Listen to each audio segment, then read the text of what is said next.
ഇവിടെ ചേച്ചി തന്നെ ചോദിച്ചൊരു ചോദ്യത്തിന് മറുപടി പറഞ്ഞുകൊണ്ടിരിക്കുകയായിരുന്നു. ചോദിച്ച ചോദ്യമാണെന്ന് ഓർമ്മയുണ്ട്.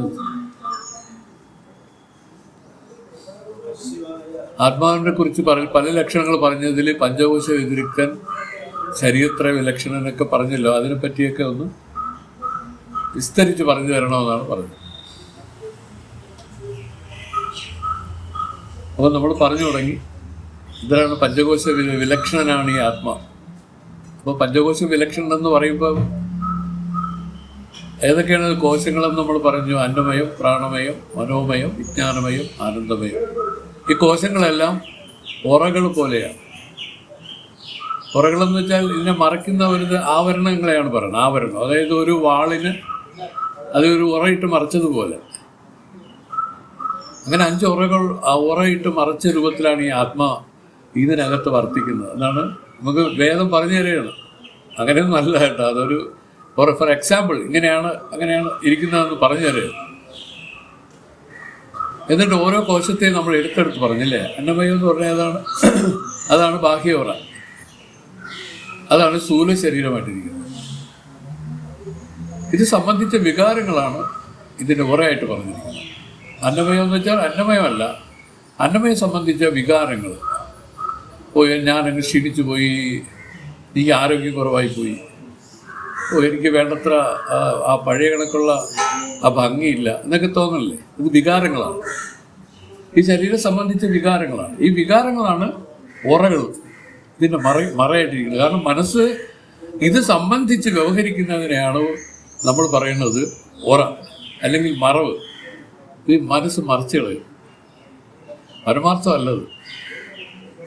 അപ്പോൾ ഈ പരമാർത്ഥ ഗ്രഹണം ചെയ്യാൻ മനസ്സിന് ശക്തിയില്ല പോകുന്നതിൻ്റെ കാരണം ഈ വികാരങ്ങളാണ്. ഇത് സംബന്ധിച്ചുള്ള വികാരങ്ങളാണ്. അപ്പം പറഞ്ഞു അന്നമയ കോശം എന്ന് വെച്ചാൽ അന്നം കൊണ്ടുള്ള വികാരം, അന്നത്തിൻ്റെ വികാരമാണ് അന്നമയ കോശം. വാസ്തവത്തിൽ ഈ അന്നമയ കോശം എന്ന അന്നം കൊണ്ടുണ്ടായി, അന്നത്തിൽ നിലനിന്ന് അന്നം കൊണ്ട് നശിക്കുന്ന അന്നം തന്നെയാണിത്.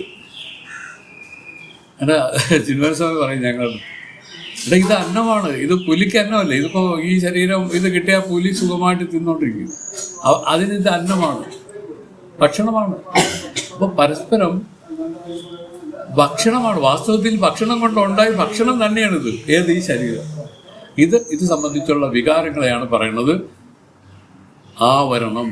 ഇതിനെ മറച്ചു കളയും. അതിൻ്റെ യഥാർത്ഥത്തിനെ മറയ്ക്കുന്ന വിധത്തിൽ ഇതെപ്പോഴും സ്പന്ദിച്ചുകൊണ്ട് ഇങ്ങനെ നിൽക്കും ഇതിൻ്റെ മുമ്പിൽ. മനസ്സെന്ന് പറഞ്ഞാൽ ഈ സ്പന്ദനം നിലയ്ക്കാതെ ഈ മനസ്സിന് തൻ്റെ സ്വരൂപത്തെ അറിയാൻ പറ്റില്ല. ഇതിനാണ് വിക്ഷേപം എന്നും പറയും.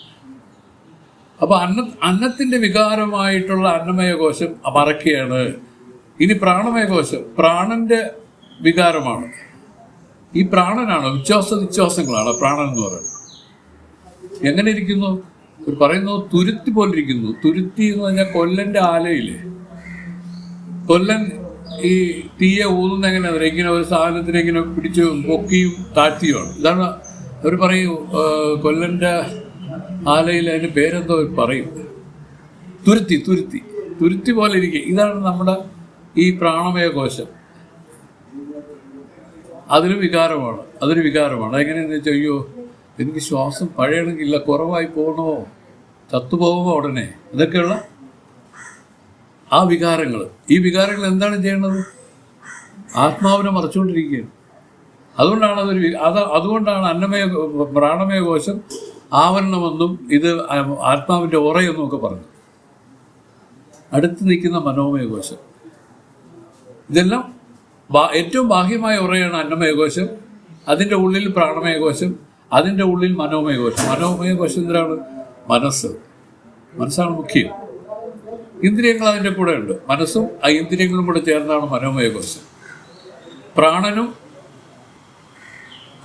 കർമ്മേന്ദ്രിയങ്ങളോട് ചേർന്നതാണ് പ്രാണമയ കോശം.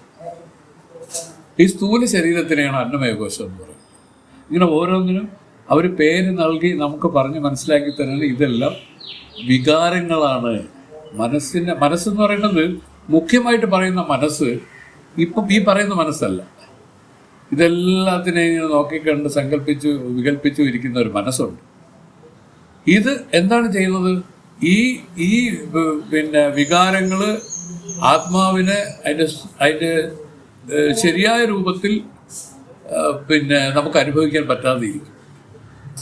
ഇതാണ് മനോമയ കോശം. എപ്പോഴും സങ്കല്പം ചെയ്തുകൊണ്ട് കൊള്ളാമെന്നും കൊള്ളൂലെന്നും ഒക്കെ സങ്കല്പമാണ്.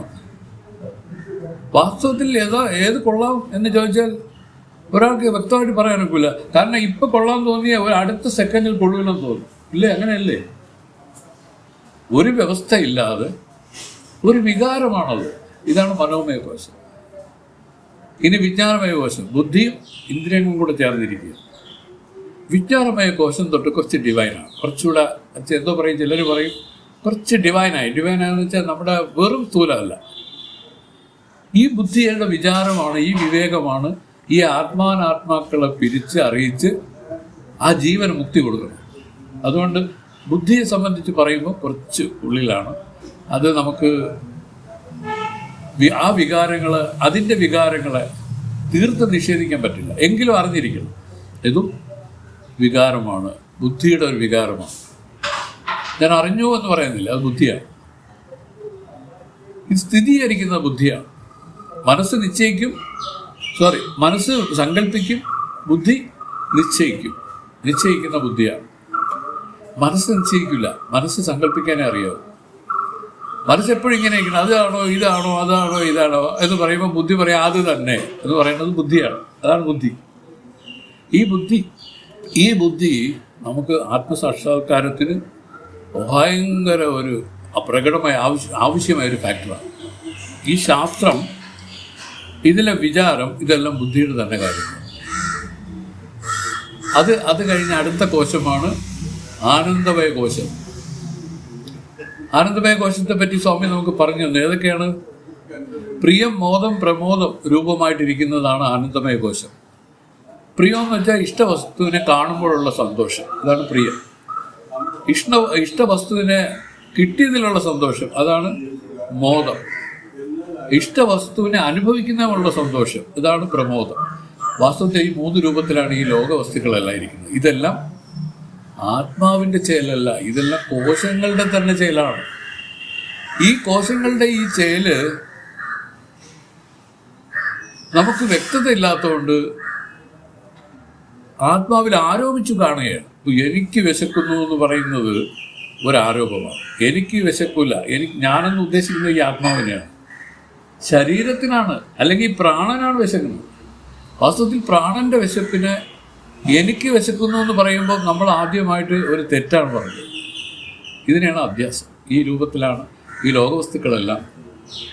എൻ്റെതല്ല, ഞാനുമായിട്ട് ഒരു ബന്ധവുമില്ല. ഇതെല്ലാം ആ ശരീര മനസ്സുകളുടെ കാര്യങ്ങളാണ്. ഈ ശരീര മനസ്സുകളോ ഇതിലൊരു തോന്നലായിട്ട് നിൽക്കും. ഏതിൽ?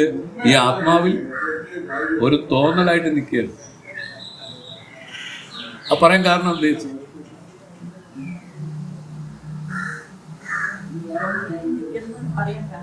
എന്താണ് കാരണം ഇങ്ങനെ പറയാൻ? അല്ല, മറക്കാൻ അത് അതിൻ്റെ റീസൺ എങ്ങനെ നമുക്ക് നിരൂപിക്കാൻ പറ്റും? കാരണം ഈ ശരീരം എപ്പോഴും തോന്നുന്നില്ല, എപ്പോഴും ഇല്ല. അതുകൊണ്ട് നമുക്ക് ചില സമയത്ത് കാണുന്നു എന്ന് പറഞ്ഞാൽ അത് സത്യമല്ല, തോന്നലാണ്. തോന്നലെന്ന് പറഞ്ഞാൽ ഒരു ചില കാലങ്ങളിലുണ്ട്, പലപ്പോഴും ഇല്ല. അങ്ങനെ ഇരിക്കുന്നതിനെയൊക്കെ തോന്നലായിട്ടാണ് അംഗീകരിച്ചിരിക്കുന്നത്. ഇനി സത്യത്തെപ്പറ്റി പറയുന്നത് ദേശം കൊണ്ടോ കാലം കൊണ്ടോ അവസ്ഥ കൊണ്ടോ ഇതിന് മാറ്റമേ വരുന്നില്ല. മാറ്റമേ വരാത്ത ഒന്നിനെയാണ് സത്യം. ഈ സത്യത്തെയാണ് ആത്മാവായിട്ട് പറയുന്നത്. ഒന്നുകൊണ്ടും മാറാത്ത ആ ഒന്ന്, അത് നീയാണ്. അത് ഏതാണെന്ന് ശിഷ്യൻ എന്ത് ചെയ്യണം? ഈ കോശങ്ങളെ നേതി ഇത് അറിയണം. ഇത് ഈ ആവരണങ്ങളെല്ലാം മാറ്റി അറിയണം. അതിനുള്ള യജ്ഞമാണ് ബ്രഹ്മാഭ്യാസമായിട്ടിരിക്കുന്നത്. ആശ്രമങ്ങളെല്ലാം അതിനു വേണ്ടിയിട്ടുള്ള സ്ഥലങ്ങളാണ്. നാമജപങ്ങളും മന്ത്രജപങ്ങളും എല്ലാം ചെയ്ത് ജീവൻ ആ മനസ്സിന് ശുദ്ധി ഉണ്ടാക്കിക്കൊണ്ട് തന്നെ വരികയാണ്. പക്ഷേ അതിനെല്ലാം എത്ര പെർസെൻറ്റേജ് ശുദ്ധി കൊടുക്കാൻ സാധിക്കുമെന്ന് ചോദിച്ചിട്ട് വേദം തന്നെ പറഞ്ഞു വളരെ ഫ്യൂ ആയിട്ടുള്ള ശുദ്ധിയേ ഉള്ളൂ. കാരണം അഖണ്ഡനാമം ജപിക്കുന്ന ഒരാളിനെ പറ്റി പറയുന്നത്, അയാൾ രാവിലെ നേരം വെളുക്കുന്ന ഹരേ രാമ എന്ന് പറഞ്ഞ് വീണയും വെച്ച് കറങ്ങി വായിച്ചുകൊണ്ടിരിക്കും. പെട്ടെന്ന് അത് നിർത്തി ഇങ്ങോട്ട് വരുമ്പോഴാണ് ഒരാളിനെ കാണുന്നത്. പെട്ടെന്ന് അയാളോട് ക്രോധിച്ച് ഇതൊക്കെ പറഞ്ഞു കേട്ടില്ല, അവനെ അടിക്കുക വരെ ചെയ്യും. കേട്ടില്ലേ? അതിൻ്റെ അർത്ഥം അതുകൊണ്ടൊന്നും മനസ്സിന് ശുദ്ധി ഉണ്ടാവുന്നില്ല. മനസ്സിൻ്റെ ശുദ്ധി എന്ന് വെച്ചാൽ താൻ ആത്മാവെന്നുള്ള തിരിച്ചറിയലിനെയാണ് ശുദ്ധി. താൻ ഈ കാണുന്ന ദേഹമോ ഇന്ദ്രിയമോ മനസ്സോ ബുദ്ധിയോ ചിത്തമോ അഹങ്കാരമോ അല്ല. ഇതിൽ നിന്ന് വിലക്ഷണമായ ആ ബോധമാണ്, ആ അറിവാണ് എന്ന് കാണുന്നതിനെയാണ് ശുദ്ധിയുള്ള മനസ്സെന്ന് പറയുന്നത്. മനസ്സിൻ്റെ ശുദ്ധി എന്ന് പറഞ്ഞാൽ അവർക്ക് എപ്പോഴും ആനന്ദാനുഭവത്തിൽ തന്നെ അവർക്ക് ആനന്ദം ഒഴിഞ്ഞൊരു നേരമില്ല. അങ്ങനെ ഒരു പ്രത്യേക ഒരു ആറ്റിറ്റ്യൂഡ്. നമ്മൾ ആരും വിചാരിക്കുന്ന പോലെ അല്ലിത്. ഇതിൻ്റെ അനുഭവം വന്ന് ചേരുമ്പോൾ എല്ലാം എൻറ്റയർലി ഡിഫറൻ്റാണ്. നമ്മൾ പറയും പോലെ ഒന്നും അല്ലത്. പക്ഷേ പ്രവർത്തിക്കേണ്ടത് ഇങ്ങനെയാണ്. നമുക്ക് വേദം പറഞ്ഞു തന്നിരിക്കുന്ന ഒരു രീതിയാണ് ഈ പറയുന്നത്. ചിലർക്ക് ജന്മനാൽ തന്നെ അതിൻ്റെ ചില ലക്ഷണങ്ങൾ കണ്ടേക്കാം. ഒരു ഉദാഹരണം പറയണമെങ്കിൽ മഹത്തുക്കളായി ജനിച്ചവരെയൊക്കെ ഒന്ന് പരിശോധിച്ചാൽ, ചെറിയ ഉദാഹരണം പറയാം. നമ്മുടെ മാധവാനന്ദ സ്വാമി നമുക്കറിയാം, നല്ലപോലെ അറിയാവുന്നതുകൊണ്ട് പറയാം. സ്വാമി പറയുന്നത്, സ്വാമി ഒരു നല്ലപോലെ പഠിച്ചു. അദ്ദേഹം ഒരു സ്കൂൾ അധ്യാപകനായിട്ട്, ഒരു വാദ്യരായിട്ട് സേവനം അനുഷ്ഠിച്ചുകൊണ്ടിരിക്കുന്ന ഒരു കാലമാണ്. പക്ഷെ ഒരു ബഹിർമുഖം ഇല്ലാതെ ഉള്ളിലോട്ട് ചുരുങ്ങിപ്പോയ ആള്. എന്നാൽ തന്നെയും സ്വാമി പറയുന്നു, എന്തൊക്കെയോ ഇങ്ങനെ കണ്ടപ്പോൾ ഒരു മൂടുപടം പോലെയൊക്കെ ലോകത്തേക്ക് കണ്ടുകൊണ്ട് അങ്ങനെ നിന്നു. അപ്പോഴാണ് ഒരു ഗീത കിട്ടിയത്. ഗീത, ശ്രീമദ് ഭഗവത്ഗീത, കൊച്ചൊരു ബുക്കാണ് കിട്ടിയത്. പറഞ്ഞു കേട്ട ഇതാണ്. സ്വാമി പറഞ്ഞു, അതിലെ ഒരു 3-4 പദ്യങ്ങൾ പഠിച്ചതോടുകൂടി തന്നെ പെട്ടെന്ന് സ്വാമിക്കൊരു മാറ്റം. സ്വാമി ജോലി റിസൈൻ ചെയ്തോളാം. തന്നെ ജോലി റിസൈൻ ചെയ്തു. വീട്ടുകാരാണെങ്കിലോ വലിയ പാർട്ടിക്കാരാണ്. അദ്ദേഹത്തിൻ്റെ സഹോദരങ്ങൾ തന്നെ ഉണ്ട് പോലും. അതിൽ പോലീസ് ഓഫീസറായിട്ടും കളക്ടറായിട്ടും വലിയ വലിയ റാങ്കുകളിലുള്ളവരുണ്ടായിരുന്നു. പെട്ടെന്നാണ് ഈ ആളിനെ കാണാനില്ല. എവിടെ പോകുമെന്ന് അറിഞ്ഞൂടാ. സ്കൂളിൽ രാജിവെച്ചിരിക്കുന്നു. വീട്ടിലൊന്നും ഒന്നും പറഞ്ഞിട്ടില്ല. നേരെ ഹിമാലയത്തിലാണ് പോയി. നേരെ ഹിമാലയത്തിലേക്ക് പോയി. അവരെ ആ ഒരു ചെറിയൊരു കാര്യം എന്നുവെച്ചാൽ അദ്ദേഹത്തിന് പെട്ടെന്ന് തന്നെ സംഗതിയുടെ കിടപ്പ് മനസ്സിലായി. എല്ലാവർക്കും മനസ്സിലാവുകയും ചെയ്യും. ഇത്രയും പേരുണ്ടല്ലേ. നമുക്കൊന്ന് അതിൻ്റെതായ ഒരു ബാല്യത്തിൽ തന്നെ, കുട്ടിക്കാലത്ത് തന്നെ അങ്ങനെ ഒരു ഭാവം അതിൽ വരണമെങ്കിൽ പൂർവ്വജന്മത്തിൽ ശരിക്കും ജോലി ചെയ്തിരിക്കണം. ഈ രൂപത്തിൽ അങ്ങനെ വന്നവരാണ്. അങ്ങനെ പറഞ്ഞ അപൂർവമായിട്ട് മഹത്തുക്കളുണ്ട്. തിന്മേൻ സ്വാമിയെ പറ്റി പറയാം. അദ്ദേഹം ഗൃഹസ്ഥനായിരുന്നു, 5 മക്കളുണ്ട്. കുട്ടിക്കാലം മുതലേ തന്നെ പുണ്യകാര്യങ്ങൾ പ്രവൃത്തി ഭയങ്കരമല്ല. പുണ്യപ്രവൃത്തികൾ ചെയ്യാൻ വിദഗ്ധനാണ്. എന്തിനു പറയുന്നു, അദ്ദേഹത്തിൻ്റെ പിതാവെന്ന് പറഞ്ഞാൽ 1-2 വിവാഹം ചെയ്ത് പോണവരല്ലേ പഴയ കാലത്തെ ആളുകൾ. അപ്പോൾ അതും അവരെ അങ്ങനെ ഇങ്ങനെയൊക്കെ. അപ്പം വീട്ടുകാര്യങ്ങളൊന്നും ആരും നോക്കാനില്ല. ദാരിദ്ര്യത്തിൻ്റെ കൊടുമുടി. അങ്ങനെ കഴിഞ്ഞു വരവേ എല്ലാ ഉത്തരവാദിത്വവും മൂത്ത പുത്രനായ ഇദ്ദേഹത്തിന് വന്നു ചേർന്നു. പെണ്ണുങ്ങളും ഉണ്ടായിരുന്നു 4-5 പേരല്ലേ ആൻറ്റിമാരെ. നമുക്ക് അച്ഛൻ പറയുന്നത് എല്ലാവരെയും വിവാഹം ചെയ്ത് അയച്ചു. സ്വാമിയുടെ വിവാഹം വളരെ വൈകിയായിരുന്നു. അപ്പോൾ എന്താണ് വിവാഹം ചെയ്ത് അയച്ചു മാത്രമല്ല, വാസ്തവത്തിൽ ഇദ്ദേഹം ഗാർഡിയനാണ് എല്ലാത്തിൻ്റെയും. അണ്ണാ വീട്ടിൽ എങ്ങനെയാണ് അണ്ണാ ഇങ്ങനെയാണെന്ന് പറഞ്ഞ് സഹോദരിമാർ കൂടെ വരും. വന്ന് ചിലപ്പോൾ ശമ്പളം വാങ്ങിക്കുന്ന അടുത്ത ദിവസം 2 ദിവസം പറയുന്നത് ഇതായിട്ടൊന്നും തോന്നരുത്, സ്വാഭാവികമാണ്. അപ്പോൾ അങ്ങനെ അവർ എന്തെങ്കിലും അത് കൈപ്പറ്റും. അതോടുകൂടി പിള്ളേരെ ഞങ്ങളെ കാര്യം ഒന്ന് ഓർമ്മിച്ച് നോക്കും. അധോഗതിയാണ്. അവസാനം വല്ല ഗോതമ്പ് അതിലൊക്കെ വാങ്ങിച്ച് പറയണത് മഹത്തുക്കളെ പറ്റി. അദ്ദേഹത്തിന് അങ്ങനെ ആ പുണ്യം ചെയ്ത് വന്നതുകൊണ്ട് എന്ത് പറ്റിയെന്ന് ചോദിച്ചാൽ, പിൽക്കാലത്ത് ഇതിലേക്ക് പ്രവൃത്തി ഉണ്ടായിക്കണം. ഇല്ലേ പ്രവൃത്തി ഉണ്ടാവില്ല. പുണ്യമില്ലാതെ ഇതിലേക്ക് വരാനേ പറ്റില്ല. അതുകൊണ്ടാണ് പറയുന്നത്, ഇതൊക്കെ അവർക്ക് ഈശ്വരാനുകൂല്യമായിട്ട് ലഭിച്ചതാണ്. അവർക്ക് വന്നു ഇതിലേക്ക്, ഇതാണ് ശ്രേഷ്ഠമെന്ന് ഒരിക്കൽ പറയണ്ടായി. ഞാൻ ഒരുപാട് പഠിച്ചു നോക്കി, എന്തോ ഇതിൽ ഗംഭീരമായി വന്നാൽ എല്ലാം ആയി എന്ന് ഞാൻ കരുതി. ഒടുവിലാണ് മനസ്സിലാക്കി ഒന്നുമില്ല. അങ്ങനെയാണ് ഇതിലേക്ക് തിരിഞ്ഞത്. ഭയങ്കരമായി ഡിഗ്രികൾ പാസ്സായ ആളാണ്. പറയണം, കുറച്ച് പറയണം, കേൾക്കൂടാ. അതെ. പക്ഷെ എന്നാലും ഇതിനെ തിരിച്ചറിയുന്ന ഒരു വിവേകം കൊണ്ട് പ്രവൃത്തി ഉണ്ടായിരിക്കണം ഒരാൾക്ക്, അല്ലെങ്കിൽ പറ്റില്ല. പൂർവ്വജന്മത്തിലേ വന്ന് ഇതുപോലെ മഹത്തുക്കളെ ശ്രദ്ധിച്ചാൽ മനസ്സിലാവും. അവരെല്ലാം ഒരു ചെറിയൊരു ഇതിൽ കൂടെ അവർ ടേൺ ചെയ്തതാണ്. അവരുടെ ജീവിതത്തിനെ അവർ ടേൺ ചെയ്യിപ്പിച്ചു. അങ്ങനെ നമ്മളും ജീവിതത്തിന് ഇങ്ങനെ തന്നെ പോയിക്കൊണ്ടിരുന്ന ഒരു കാലത്ത് ഇതിലേക്കൊന്നും വരാൻ പറ്റില്ല. ഇതിനെ ഒന്ന് ടേൺ ചെയ്യണം, ഇത് നല്ലപോലെ വിചാരം ചെയ്യണം. നമ്മൾ കഴിഞ്ഞ ജന്മം ഇല്ല ഉണ്ടായിരുന്നില്ല ചേച്ചി? നമുക്ക് ഓർമ്മയുണ്ടോ? ഇല്ല. എന്തുകൊണ്ടില്ല? ജന്മങ്ങളെല്ലാം ഇങ്ങനെ പലതായിട്ട് ഞാൻ കളക്ടറായിട്ടിരുന്നവരായിരിക്കും. ചിലപ്പോൾ എത്രയോ ഹ്യൂജ് ബാങ്ക് ബാലൻസ് ഉള്ളവരായിരിക്കും. നമ്മൾ എന്തെല്ലാമോ ഉള്ളവരായിരുന്നിരിക്കണം. പക്ഷെ ആ ജന്മം അവസാനിക്കുന്നതോടുകൂടി പരിപൂർണമായി തിരശീല വീഴുന്ന രൂപത്തിലാണ് ഇതെല്ലാം ഇരിക്കുന്നത്. ഇതിനെ മനസ്സിലാക്കി മഹത്തുക്കൾ ചെയ്തു പറഞ്ഞു, ഇവിടെ ഒന്നും ഉണ്ടാക്കിയിടാനല്ല നമ്മൾ വന്നത്. നമ്മൾ വന്നിരിക്കുന്നത് ഈ ജീവനെ ഉദ്ധരിച്ച് ആ പരമപദത്തിൽ ചേർക്കാനാണ്. ഇത് പറഞ്ഞു കൊടുത്തു, മഹത്തുക്കളാണ് പറഞ്ഞു കൊടുത്തത്. എന്നിട്ട് അതിനുവേണ്ടി നീ ചെയ്യേണ്ട എന്താണ്? ഇതിലേക്ക് കുറച്ച് സമയം കണ്ടെത്തി പ്രവർത്തിക്കൂ, കൃത്യമായി പ്രവർത്തിക്കൂ. അതിൻ്റെ ഫലം ഈശ്വരൻ തരും. ഈശ്വരൻ എന്ന് പറയുന്നത് നമ്മൾ വിശ്വസിച്ചാലും ഇല്ലെങ്കിലും ആ ഒരു ശക്തി ഇതിൽ പ്രവർത്തിക്കുകയാണ്, നമ്മുടെ കൂടെ പ്രവർത്തിക്കുകയാണ്. ചെയ്യുന്ന കർമ്മങ്ങൾക്കെല്ലാം ഉചിതമായ ഫലം തരുന്നത് ഈശ്വരനാണ്. കറക്റ്റായിരിക്കും. തിരുമേനി പറയും, നമ്മൾ ആർക്കും ഇതുപോലെ പക്ഷരഹിതമായിട്ട് പക്ഷഭേദമില്ലാതെ ഒരു കാര്യം ചെയ്യാൻ പറ്റില്ല. ഈശ്വരൻ എന്ന് പറഞ്ഞാൽ കൃത്യമായിരിക്കും എന്നാണ് പറഞ്ഞത്. കൊടുക്കുന്ന ഫലം കൃത്യമായിരിക്കും, ഒരു മാറ്റവുമില്ല. ഇങ്ങനെ ഒരു പക്ഷഭേദമില്ലാതെ പ്രവർത്തിക്കുന്ന ഒരു ശക്തിവിശേഷം നമ്മൾ കൂടെ നിൽക്കുകയാണ്. ഇത് എന്തിനാണ് നിൽക്കണമെന്നറിയാമോ? ഇവനെ തട്ടി വിലക്കി ആത്മവിദ്യയിൽ കൊണ്ടുവന്ന് പ്രവർത്തിപ്പിച്ച് മുക്തനാക്കുക. ഇതാണ്. അല്ലെങ്കിൽ അവർ പറഞ്ഞു കൊടുക്കുകയാണ്, നീ കഴിഞ്ഞ ജന്മം ഉണ്ടാക്കിയൊക്കെ എവിടെ? നിനക്കില്ലായിരുന്ന മക്കള് ഉണ്ടായിരുന്നല്ലോ, അതെവിടെ? അവരാരെങ്കിലും നിനക്ക് എന്തെങ്കിലും സഹായം ചെയ്യുന്നുണ്ടോ? എപ്പോഴും ഇല്ല.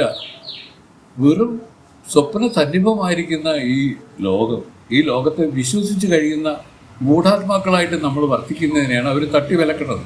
വെറും മൂഢാത്മാരായി പോരുത്. കാരണം ബുദ്ധി തന്നിരിക്കുകയല്ലേ നിനക്ക്. ഞാൻ ഇത് വെച്ചുകൊണ്ട് നീ ആലോചിക്കുക. ഈ ശാസ്ത്രങ്ങൾ പറഞ്ഞിരിക്കുന്നതിനെ വെച്ചുകൊണ്ട് നീ പുനർചിന്തനം ചെയ്യും. അങ്ങനെ നീ മനസ്സിലാക്കുക, ഞാൻ ഈ പറയുന്നത് വേഗമല്ല, ഇത് സത്യമാണെന്ന് ആചാര്യന്മാർ പറഞ്ഞു തന്നിരിക്കുക. ഇതിനെയാണ് നമ്മൾ വിശ്വസിച്ച് പ്രവർത്തിക്കേണ്ടത്. ഇപ്പോൾ നമുക്ക് തോന്നും എന്തൊരു കോശങ്ങൾ, എന്തിനിത്, ഇപ്പോൾ അതിൻ്റെയൊക്കെ ആവശ്യം എന്തിനെന്നൊക്കെ തോന്നുകയാണെങ്കിൽ പറയണം. ഉള്ളിൻ്റെ ഉള്ളിൽ എങ്ങനെയാണെന്ന് ആർക്കും പറഞ്ഞൂടെ? ആർക്കും മനസ്സിലാക്കുക. ഇതിങ്ങനെ കേട്ടും ഇതൊക്കെ പതുക്കെ പതുക്കെ പതുക്കെ ഈ പുണ്യം ഇതിലുണ്ടായി അതിൻ്റെ ഒരു പരിധി വന്നുടനെ ഇതിനെല്ലാം വിളക്കം ഈ ഉള്ളിലിരുന്ന് തന്നെ ഉണ്ടാവുകയാണ്. ഇത് വെളിയിലാരും പറഞ്ഞു കൊടുക്കേണ്ട കാര്യമല്ല. നമ്മുടെ നിത്യാനുഭവത്തെയാണ് ഗുരു വേദാന്ത ശാസ്ത്രങ്ങൾ പറഞ്ഞുകൊണ്ടിരിക്കുന്നത്.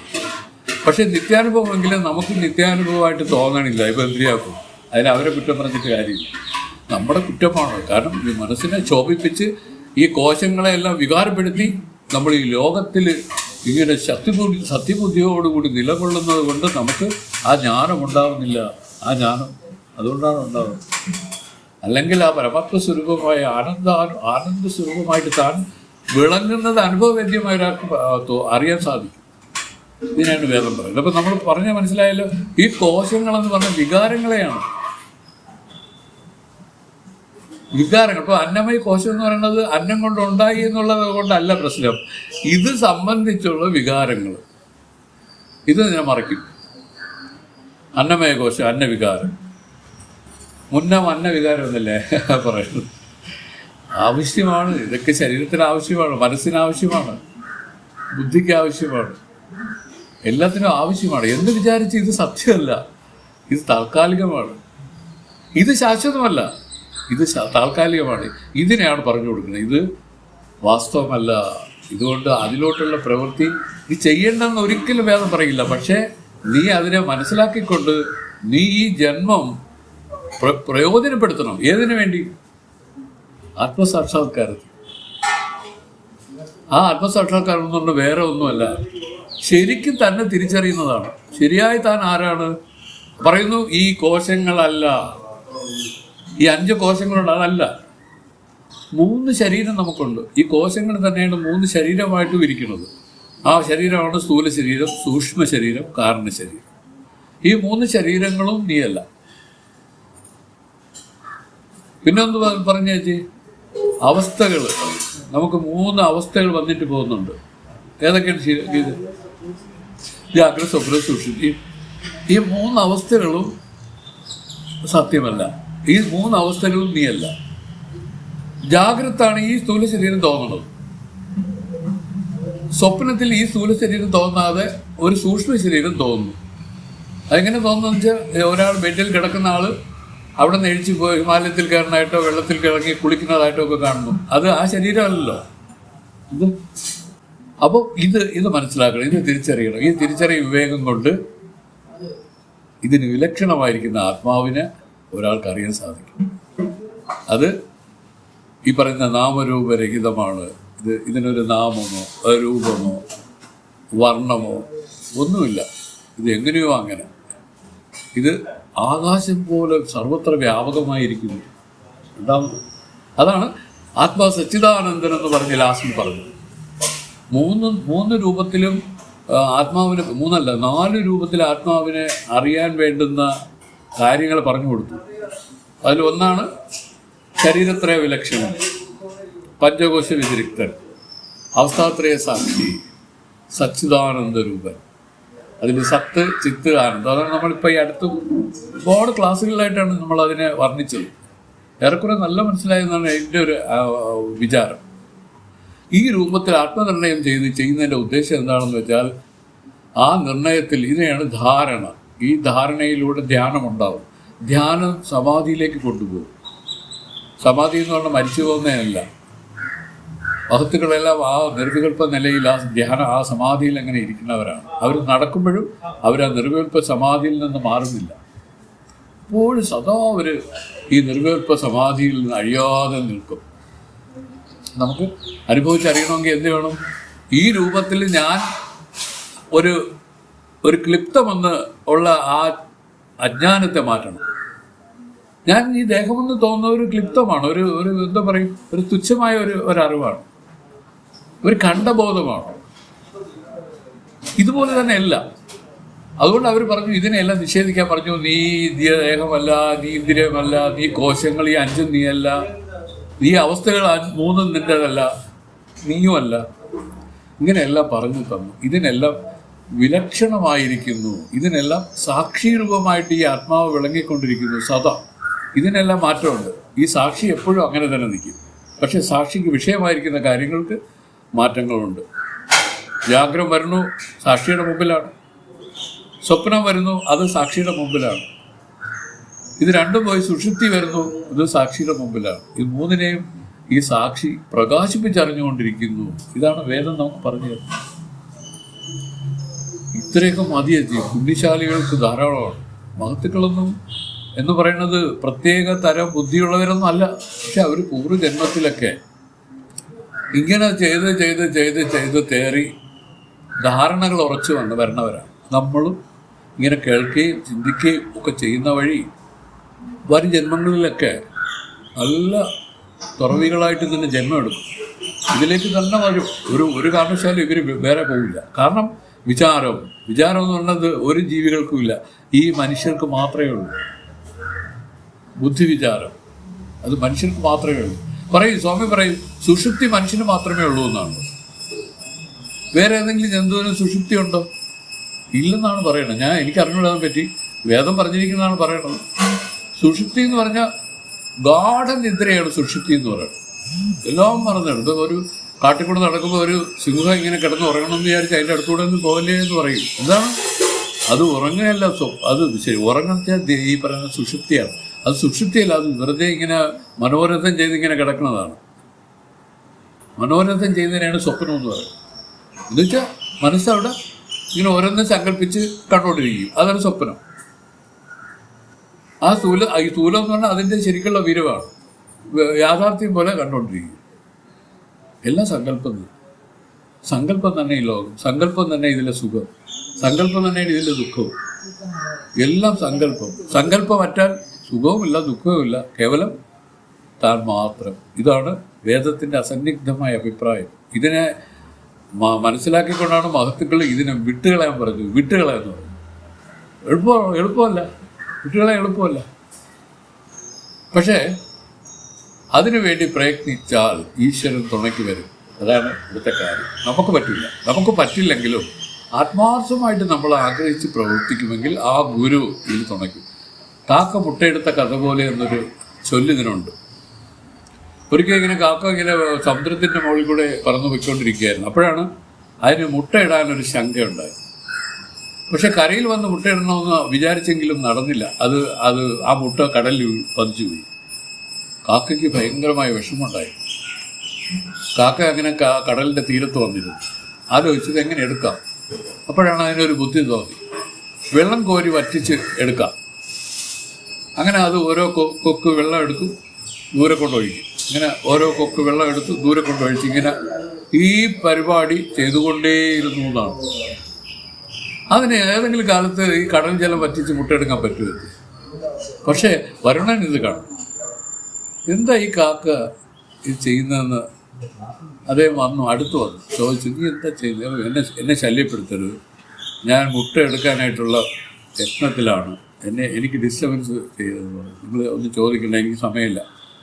പക്ഷേ കാക്കയുടെ ആ ഒരു രീതിയിൽ വരുണ ഭഗവാന് സന്തോഷമുണ്ടായി.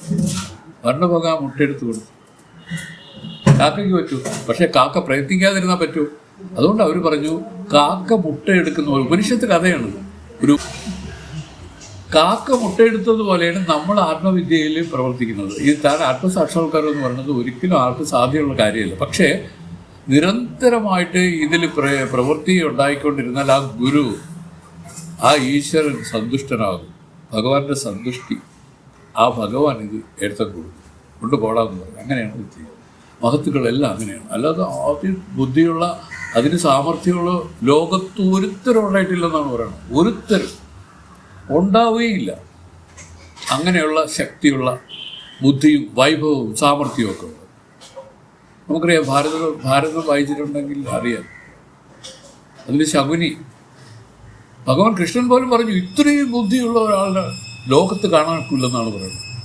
ഏതെല്ലാം തരത്തിലാണ് അദ്ദേഹത്തിൻ്റെ ആ ബുദ്ധി പ്രവർത്തിക്കുന്നതെന്ന് അതിൽ നിന്ന് മനസ്സിലാക്കാം. അപാരമായി ബുദ്ധിയുള്ളവരുണ്ട്. പക്ഷേ ഇതിൽ സീറോയാണ്. ഏത് ആത്മവിദ്യയിൽ വരുമ്പോൾ വട്ട ബുദ്ധി എന്ന് പറയും. കറക്റ്റ് അതാണ്. ബുദ്ധിയുള്ളവരുണ്ട്, നമ്മളുടെ ഇടയിലും ഉണ്ട് ബുദ്ധിയുള്ളവർ. ധാരാളം ധനം സമ്പാദിക്കും. എന്ത് താരം ചിരിക്കുന്നത്. അതെ, ധാരാളം ധനം സമ്പാദിച്ചു വയ്ക്കും. നമുക്ക് തോന്നും ഒരു സാധാരണക്കാരോ ഇത്രയും വലിയ, അതാണ് ബുദ്ധിയാണത്. അപാരമായ ബുദ്ധിയുള്ളവരുണ്ട്. അംബാനി ഒരുപാട് പേരില്ലേ. ഇപ്പോൾ ഒരാൾ തൂങ്ങിച്ചത്ത എന്തോ ചെയ്തല്ലോ, അവരെല്ലാം വലിയ വലിയ ആൾക്കാരാണ്. പക്ഷെ എന്ത് ചെയ്യാം, വട്ടബുദ്ധിയാണ് ആത്മകാര്യത്തിൽ. അതേസമയം ബുദ്ധിയുള്ളവരെ ആരെയാണ് ബുദ്ധിയുള്ളവരെന്ന് പറഞ്ഞാൽ നമ്മുടെ ആചാര്യന്മാർ, നമ്മുടെ മഹത്തുക്കൾ മഹാബുദ്ധിയുള്ളവരാണ്. അവരെ ബുദ്ധിയുടെ പ്രധാനം എന്താണ് ബുദ്ധി? അതെ, ആ ബുദ്ധിയുള്ളൂ. ഇല്ല, അതെ. അപ്പോൾ ശരിക്കും പറഞ്ഞാൽ ബുദ്ധി എന്ന് പറഞ്ഞാൽ എന്താണ്? നമ്മളൊരു ആപത്തിൽ പിണഞ്ഞ് അതിൽ നിന്ന് രക്ഷപ്പെടാനായിട്ട് ഒരവസരം തേടി കർമ്മഭൂമിയായി ഇതിവിടെ വന്നിരിക്കുന്നു. ബുദ്ധിയുടെ രീതിയാണ്. ഇതിൽ നിന്ന് ഈ സമയം കൊണ്ട് എനിക്ക് വിധിച്ചിരിക്കുന്ന ആയുസ് കൊണ്ട് എനിക്ക് ഇതിൽ നിന്ന് രക്ഷപ്പെടാനുള്ള ഉപായങ്ങൾ തേടി മഹത്തുക്കളെ ആശ്രയിച്ച് ഈശ്വര കാര്യത്തിൽ പ്രവർത്തിച്ച് ഇങ്ങനെയും രക്ഷപ്പെടണമെന്നുള്ള ഒരു വിചാരം ആർക്കുണ്ടാവുന്നു അവരെയാണ് ബുദ്ധിമാന്മാരെന്ന് പറയുന്നത്. ബാക്കി എല്ലാവരെയും എന്തെന്ന് പറയും? നമ്മുടെ ശങ്കരഭഗവത്പാദര് എന്തിനും അദ്ദേഹം പറഞ്ഞ് മൂഢന്മാരെന്നാണ് പറഞ്ഞത്. ഗോവിന്ദം ഭജ മൂഢമതേ, അവരെ മൂഢന്മാരെന്ന് പറയും. ശീല വിഷമിക്കേണ്ട, പൈസ ഉണ്ടാക്കണം, കുഴപ്പമൊന്നുമില്ല, നമുക്ക് അന്നത്തിനൊക്കെ എല്ലാം ഉണ്ടാക്കണം വേണം. പക്ഷേ ഇത് അതിര് കടന്നു പോയി കഴിഞ്ഞാൽ നമുക്ക് കിട്ടിയിരിക്കുന്ന സമയം ആത്മസാക്ഷാത്കാരത്തിന് വേണ്ടി വിനിയോഗിക്കുന്നതിന് പകരം നമുക്ക് ഒരു പ്രയോജനമില്ലാത്ത കാര്യങ്ങളിൽ പ്രവൃത്തി വരും, അല്ലേ? അതാണ് ഉദ്ദേശിക്കുന്നത്. അല്ലാതെ മഹത്തുക്കളാരും പൈസ നിന്ദിച്ചവരൊന്നുമല്ല. അവർക്കും വേണം അന്നദാനം ചെയ്യാനും, ആ ക്ഷേത്രം നടത്തിക്കൊണ്ടുപോകാൻ, വിളക്ക് തിരിയിട്ട് വെണ്ണ ഒഴിക്കാനും ഒക്കെ പൈസ വേണ്ടേ? പക്ഷെ ഒരു അതിര് കടന്നു പോകുന്നതിനെയാണ് വേദം വിലക്കിയത്, വേറൊന്നിനെയല്ല. കർമ്മം ചെയ്യാതിരിക്കുന്നതിനെയല്ല ഭഗവാൻ കൃഷ്ണൻ വിലക്കിയത്. കർമ്മം ചെയ്യണം, പക്ഷെ അസംഗനായി നിന്ന് കർമ്മം ചെയ്യണം. എങ്ങനെ അസംഗനായി നിൽക്കാൻ പറ്റും? ഞാൻ ചെയ്യുന്നുള്ള ഭാവം വേണ്ട. ഇതെല്ലാം എന്നിലൂടെ ആ ഈശ്വരൻ നടത്തിക്കൊണ്ട് പോകുന്നു എന്നുള്ള വിചാരം മതി. അതാണ് സത്യം. ഞാനെന്നുള്ള ഭാവം, അതാണ് നമുക്ക് ഈ പറഞ്ഞ ബന്ധഹേതുവായിട്ടിരിക്കുന്നത്. ഞാനെന്ന് പറയുമ്പോൾ എൻ്റെത് വരും, ഞാനെന്ന് വന്നാൽ എൻ്റെത് വരും. ഞാനാണിത് ഈ ഫാൻ വാങ്ങിച്ചിട്ടെന്ന് പറയും. ഞാൻ വന്നതിന് ശേഷമാണ് ഈ ഫാൻ വാങ്ങിച്ചിട്ട ആളായി ഞാൻ വരുന്നത്. അപ്പോൾ ഇങ്ങനെ ഓരോന്നിലും ഇങ്ങനെയുള്ള മമതാഭിമാനങ്ങൾ വരുമ്പോൾ എന്ത് സംഭവിക്കും? ഈ ആത്മാവായ തന്നെ ഉണരാൻ സാധിക്കാതെ കേവലം വൈകാരികമായി മനസ്സ് നിന്ന് ഈ ജന്മം ഒടുങ്ങിപ്പോകും. ഇതിനാണ് മരണം. മരണം എന്ന് പറഞ്ഞാൽ ഇതിനെയാണ്. മറ്റു മഹത്തുക്കൾ മരിക്കുന്നില്ല എന്ന് പറഞ്ഞാൽ ശരീരം പോകാത്തതിനല്ല പറഞ്ഞത്. മരണമെന്ന് ഉദ്ദേശിക്കുന്നത് ശരീരം പോണതിനെയല്ല. ജനിച്ചിരിക്കുമ്പോൾ അമൃതത്വം വന്നില്ലെങ്കിൽ, ജനിച്ചത് കൊണ്ട് നമുക്കതിൻ്റെ ഫലമായ അമൃതത്വം വന്നില്ലെങ്കിൽ, അമൃതത്വത്തിൻ്റെ വിപരീതമാണ് മൃതം. മൃതമായി പോകും. മൃതമായി പോകുന്ന ശരീരം പോണതിനല്ല. അതുകൊണ്ട് മഹത്തുക്കളെല്ലാം ശരീരം ഉപേക്ഷിച്ച് പോയത്. ഇതൊക്കെ മനസ്സിലാക്കിക്കൊള്ളു. അപ്പം നമ്മൾ രണ്ടാമത്തെ ശരീരത്തിലെ ലക്ഷണം പറഞ്ഞപ്പോൾ ചേച്ചി എന്തൊക്കെ പറഞ്ഞു? ഈ സ്ഥൂല ശരീരം, ഇതാണ് അന്നം, ഇതാണ് ജാഗ്രത അവസ്ഥ. ഈ ജാഗ്രതാവസ്ഥ മാത്രമല്ല, ജാഗ്രതാവസ്ഥയിൽ തോന്നുന്ന ഈ സ്ഥൂല ശരീരം, സ്വപ്നാവസ്ഥയിൽ ആ സൂക്ഷ്മ ശരീരം. ഇത് സ്ഥൂല ശരീരം എന്ന് പറയുന്നത് എന്തൊക്കെയാണെന്ന് അറിയാം? 25 തത്വങ്ങളെയാണ് പറയുന്നത്. നമ്മൾ വെറും സ്ഥൂല ശരീരം എന്നല്ല പറയുന്നത്. 25 തത്വങ്ങളാണ് സ്ഥൂല ശരീരം. അതുപോലെ 17 തത്വത്തിനെയാണ് സൂക്ഷ്മ ശരീരം. അതൊക്കെ നമുക്ക് വഴിയെ പറയാം. കാരണശരീരം എന്ന് പറഞ്ഞാൽ ഇതിൻ്റെ ബീജാവസ്ഥയെന്ന് പറയും. ഒരു വൃക്ഷം പറയും, ഒരു വിത്തിനകത്ത് ആ വൃക്ഷം ഇരിക്കുകയാണ്, നമുക്ക് കാണാൻ പറ്റും ഇല്ല. പക്ഷെ അത് കാലം കൊണ്ടും പരിസ്ഥിതി കൊണ്ടും അത് വെളിയിലോട്ട് വന്ന് ഇങ്ങനെ മുളച്ചിങ്ങനെ വരുമ്പോഴാണ് നമുക്ക് വൃക്ഷമായിട്ട് കാണാൻ പറ്റുക. അതിനു മുമ്പേ ആ സീഡിൽ, ആ ഇതിനകത്ത് വൃക്ഷം ഇരിക്കുകയായിരുന്നു. ഇതുപോലെ കാരണം എന്ന് പറഞ്ഞാൽ ഇതെല്ലാം ഒടുങ്ങി ഇതിനകത്ത് അടങ്ങി ഇങ്ങനെ ഇരിക്കുകയാണ്. എല്ലാം ഉണ്ട്, സകലതും ഉണ്ട്, പക്ഷെ അത് വെളിപ്പെട്ടില്ല. വെളിപ്പെടാതെ ഇരിക്കുന്ന ഒരു ഇതാണ് ബീജാവസ്ഥ എന്ന് പറയും. ഈ അവസ്ഥയിൽ ഇരിക്കുന്നതിനാണ് സുഷുപ്തി എന്ന് പറയുന്നത്. ഈ 3 അവസ്ഥയും ഈ അവസ്ഥകൾ ഇതിന് സാക്ഷിക്ക് ഒരു വിഷയമാണ്. ഈ 3 അവസ്ഥയും ഇതിൽ വന്നിട്ട് പോകുന്നു. ഈ 3 അവസ്ഥയും സത്യമല്ല. ഇതിലേതെങ്കിലും ഒരവസ്ഥ സത്യമെന്ന് ചെത്തിക്ക് അവകാശപ്പെടാൻ പറ്റുമോ? പറയണോ ജാഗ്രത സത്യമാണെന്ന് പറയും. അങ്ങനെയാണ് ജാഗ്രതയിൽ തന്നെ ഇരിക്കാൻ പറ്റുമോ? എത്ര ഉറക്കഴിച്ചിരുന്നാലും നമ്മളറിയാതെ ഉറങ്ങിപ്പോകും. അപ്പോൾ സ്വപ്നത്തിലേക്ക് പോകും ആദ്യം, അത് കഴിഞ്ഞ് സുഷുപ്തിയിലേക്ക് പോകും. ഇവിടെ മാത്രം എല്ലാം കൂടെ കെട്ടിപ്പിടിച്ചുകൊണ്ട് ഇത് സത്യം എന്ന് പറഞ്ഞിരിക്കാൻ ആർക്കെങ്കിലും സാധിക്കുന്നുണ്ട്? ഇല്ല, സാധിക്കുന്നില്ല. അതുകൊണ്ടാണ് പറഞ്ഞത് ഇതൊക്കെ വെറുതെ, ഇതൊരു മായികമാണ്, ഇത് സത്യമല്ല. ഞാൻ നിങ്ങളോട് കയറി ഇത് പറയണമോ എന്ന് എനിക്ക് അറിഞ്ഞൂടാ. പക്ഷേ വേദത്തിൻ്റെ രഹസ്യങ്ങളെ പറയുക, ഇത് മനസ്സിലാക്കിക്കൊണ്ട് എന്താണ് നമുക്ക് വേണ്ടത് എന്ന് വെച്ചാൽ വിവേകത്തോടു കൂടി ഇതിനെ നോക്കി കാണുക. ഇതിലൊന്നും ശക്തിയായ അഭിമാനം വയ്ക്കാതിരിക്കുക. അങ്ങനെ വരുന്ന പക്ഷം മനസ്സ് ശുദ്ധമായി ആത്മസാക്ഷാത്കാരത്തിലേക്ക് ഇത് ലീഡ് ചെയ്യും. അതല്ലെങ്കിൽ എന്ത് പറ്റുമെന്നറിയാം? ഈ വൈകാരികമായി നിന്ന് ഒരു ദിവസം ഈ പ്രാണൻ അങ്ങ് പോകും, അതിന് മരിച്ചു പോകും. പ്രാണൻ തൊടുത്തു വിട്ടിരിക്കുകയാണ്. അതൊരു പീരീഡ്, ഒരു ജ്യോതിശാസ്ത്രജ്ഞൻ പറയുന്നത് വെച്ചാൽ മരണം ഇതിൽ ഈ പറഞ്ഞിരിക്കുകയാണ്, അത് വിധിച്ചതാണ്. അതെല്ലാം കൃത്യമായി ഇത് നടന്നുകൊണ്ടേയിരിക്കുന്നു. എത്രയോ ജന്മങ്ങളായിട്ട് ഇങ്ങനെ നടന്നുകൊണ്ടിരിക്കുന്നു. ഇതിനെയാണ് നമ്മൾ തിരിച്ചറിയേണ്ടത്. വിവേകം കൊണ്ട് തിരിച്ചറിഞ്ഞ് ഈ കിട്ടിയ ജന്മത്തെ ഈശ്വരാർപ്പണം ചെയ്ത് മുക്തിയടയാനായിട്ട് പരിശ്രമിക്കണം. ഈശ്വരാർപ്പണം ചെയ്യുക എന്ന് പറഞ്ഞാൽ മനസ്സിലായ അർത്ഥം ഇതിൻ്റെ രഹസ്യത്തെ മനസ്സിലാക്കിക്കൊണ്ട് പ്രവർത്തിക്കുന്നതിനാണ് പറയുന്നത്. ഇതാണ് രഹസ്യം, ഇതാണ് സത്യം. മറ്റേതെല്ലാം വെറും ഭാവനാജന്യമാണ്. ഭാവനയിലാണ് സുഖം ഇരിക്കുന്നത്, ഭാവനയിലാണ് എല്ലാം. അങ്ങനെ ഇരിക്കുന്ന ഭാവനാ സംസ്കാരത്തെ ഇല്ലായ്മ ചെയ്യുന്നതിനെയാണ് വിവേകം എന്ന് പറയുന്നത്. പറഞ്ഞില്ലേ, സങ്കല്പത്യാഗം തന്നെ മോക്ഷമെന്നറിയുക നീ. രാമായണത്തിൽ പറഞ്ഞു കേട്ടിട്ടുണ്ട്. സങ്കല്പം, അതായത് സങ്കല്പങ്ങളെല്ലാം സുതരാം ദൂരം നീക്കി ഒരു സങ്കല്പവുമില്ലാതായി ചമഞ്ഞഹോ നിൽക്കുന്ന നിൽപ്പ് തന്നെ നരമൗലികമണേ മോക്ഷമെന്നറിഞ്ഞാൽ. സങ്കല്പം എന്ന് വെച്ചാൽ മനസ്സിൻ്റെ പ്രകൃതമാണ്.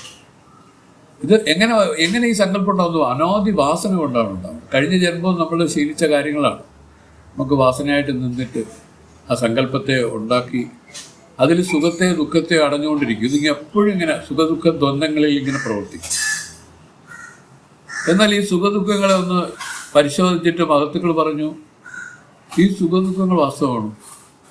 എന്നിട്ട് അവർ തന്നെ പറഞ്ഞു, പ്രിയപ്പെട്ട മോനാണെങ്കിൽ ഒരു നിമിഷം മതി അവന് വിരോധിയായി, അപ്രിയമായി, അല്ലേ? ഒരു ഒരു ഒരു എന്താ പറയുക, ഒരു സ്ഥിരതയില്ലാത്ത, ശാശ്വതമല്ലാത്ത കാര്യങ്ങളായിട്ടാണ് ഇതിരിക്കുന്നത്. അതുകൊണ്ടാണ് ഇതൊന്നും ശാശ്വതമല്ല.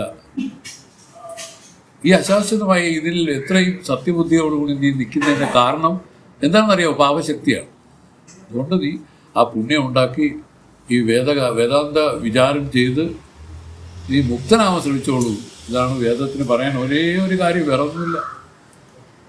ഇതുപോലെ പറഞ്ഞുകൊണ്ടിരുന്ന ചേച്ചി സ്വാമി ഞങ്ങൾക്ക് ക്ലാസ്സിൽ ഇങ്ങനെ ശക്തമായ അതിൽ നിന്ന് വന്ന ആ ശക്തിയാണ് ഒരു പക്ഷേ അല്പമെങ്കിലും ആയിട്ട് നമ്മൾക്കൂടെ വരുന്നത്, വേറൊന്നുമില്ല. എന്നാൽ അങ്ങനെയാണ് അവരൊക്കെ നിന്നത്. ആ നിലപാടുകളാണ് ഇവിടെ കുറച്ച് പേരെ സൃഷ്ടിച്ചത്. കുറേ സാധകന്മാർ സൃഷ്ടിച്ചത് അതാണ്, അവരുടെ ശക്തിയാണ്. ഇത് മനസ്സിലാക്കി പ്രവർത്തിക്കും. അടുത്ത ശരീരത്ര വിലക്ഷൺ പറഞ്ഞു, പഞ്ചകോശ വ്യതിരിക്തം പറഞ്ഞു. എന്താണ് വ്യതിരിക്തനായി പറഞ്ഞതെന്ന് ചോദിച്ചാൽ, വികാരങ്ങളാണ്. അന്നം കൊണ്ടുള്ള വികാരമാണ് അന്നമയ കോശം. അത് ആത്മാവിനെ മറയ്ക്കുന്ന ആവരണമാണ്. ശരീരത്രയം 3 ശരീരത്തിൽ അഭിമാനിക്കൊണ്ടാണ് നമുക്ക് പ്രവൃത്തി ഉണ്ടാവുന്നത്. ഞാൻ എൻ്റെ സ്ഥൂല ശരീരം കണ്ടാലും ചേച്ചിയെ കാണാനൊക്കുള്ളൂ, അല്ലെങ്കിൽ ഗീതയെ കാണാനൊക്കുള്ളൂ. എനിക്ക് ശരീരം തോന്നിയാൽ നിങ്ങൾക്ക് നിങ്ങളുടെ ശരീരത്തെ എനിക്ക് കാണാൻ പറ്റും. എന്നാൽ എനിക്ക് ശരീരം തോന്നിയില്ലെങ്കിൽ എനിക്ക് വേറെ ഒന്നും ശരീരമായിട്ട് തോന്നില്ല. അതാണ് സ്വപ്നത്തിൽ ആർക്കും ഇല്ലല്ലോ ശരീരം. ഇപ്പോൾ എല്ലാം നമുക്ക് ആദ്യം തോന്നും, അതുകൊണ്ട് എല്ലാമായിട്ട് അത് തന്നെ എല്ലാമായിട്ട് കാണും. ഇങ്ങനെ ഇരിക്കുകയാണ്. ഇതുകൊണ്ട് ദൃഷ്ടി ജ്ഞാനമയം കൃത്വ, ദൃഷ്ടിയെ ജ്ഞാനമയമാക്കിയാൽ ഈ പശ്യേ ബ്രഹ്മമയം ജഗത്ത്, ഈ ജഗത്ത് ബ്രഹ്മമയമായിട്ട് അനുഭവം വരും. ആ അനുഭവമാണ് നമുക്ക് ഊർധ്വഗതിക്ക് നിദാനം. അതുവരെയും എന്താണ്, ഇതെല്ലാം നാനാത്വമായിട്ട് ഇത് അടയണമെന്നോ ഇത് കിട്ടാത്തതിൽ ദേഷ്യവും ഇങ്ങനെ ഈ പറയുന്ന രാഗദ്വേഷ മതമത്സരങ്ങൾ ഉണ്ടാക്കി നാശത്തിലേക്ക് പോകും. രാഗദ്വേഷ മതമത്സരങ്ങൾ മനുഷ്യരുടേതല്ല, മൃഗങ്ങളുടെ സ്വഭാവം. അതുകൊണ്ടാണ് പറഞ്ഞത് അവർക്ക് ഇനി വരുന്നത് മൃഗജന്മങ്ങളായിരിക്കും ഇങ്ങനെ വരണത്. ഇതെല്ലാം നമ്മൾ മനസ്സിലാക്കി വെച്ച് പ്രവർത്തിക്കാനായിട്ട് ഗുരുദേവൻ്റെ അനുഗ്രഹം വരട്ടെ പ്രാർത്ഥിച്ചുകൊണ്ട് നമുക്കിവിടെ നിർത്താം. ദേവാദിദേവ സർവജ്ഞ സച്ചിദാനന്ദ വിഗ്രഹമാരമണ ഭൂദേശ പ്രസീദ കരുണാനിധേ വീട്ടുകളുടെ നമസ്കാരം എന്നുള്ള ജോ ഗുരു സന്നിധോ ശരീരമർത്ഥം പ്രാണിച്ച